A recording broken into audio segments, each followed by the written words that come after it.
Michael Berry Show. Is this not why you were here? Whatever your choice, Paxton or Hunt, does not matter for the point I'm about to make. There is a TV ad. I keep Fox News on in the background to see what headlines they're running. There's a TV ad running right now that is written out of Washington, D.C. by a political consultant out of Washington, D.C.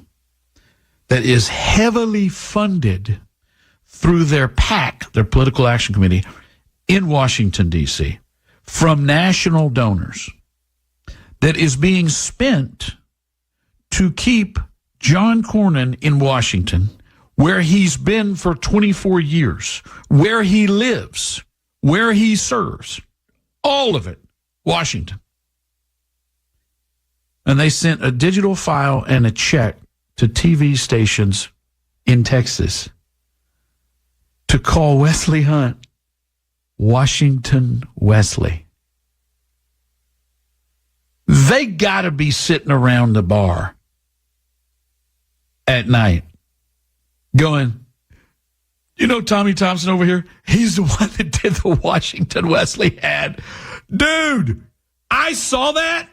Oh, my God. I couldn't believe. How do you sleep at night? I admire you. Dude, you are a stone cold assassin. You are a Washington consultant from a Washington PAC pulling in money from Washington on behalf of a guy that's been in Washington for 24 years and is Washington.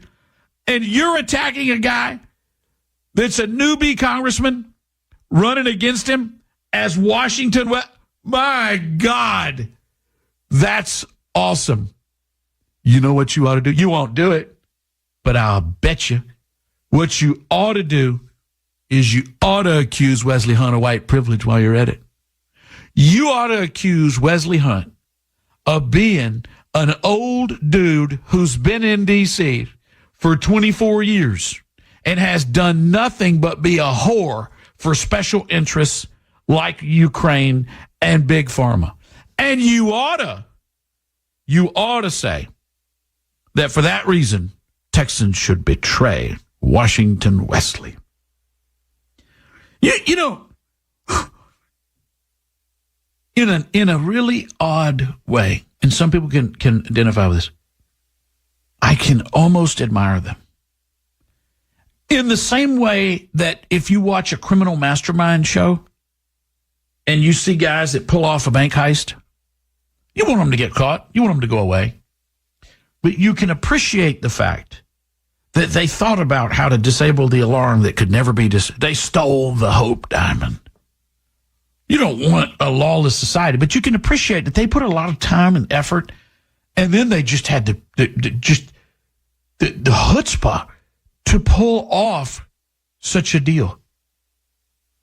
They had to actually write that ad and say, go, yep, Washington Wesley Hunt. And you got to wonder, did somebody in the room go, guys, look, Hunt being in the race means the best we can do is a runoff. And he may keep us from even being in the runoff, which is weird because he's only been in Congress for a cup of coffee. And Paxton's beating us in every poll badly. The best we can do is second, and we've been in third in some of them. So I'm all for knocking Hunt out. Don't get me wrong there. But, I mean, wouldn't this be like saying he never served in the military, or he ain't black, or he's scrawny and doesn't have any muscle? I mean, we're calling him Washington Wesley Hunt? Our guys, oh, they'll never draw the connection. I will tell you this, folks. Been around this process for a long, long time. And I've not walked away from the process thinking the average person is stupid. I have not.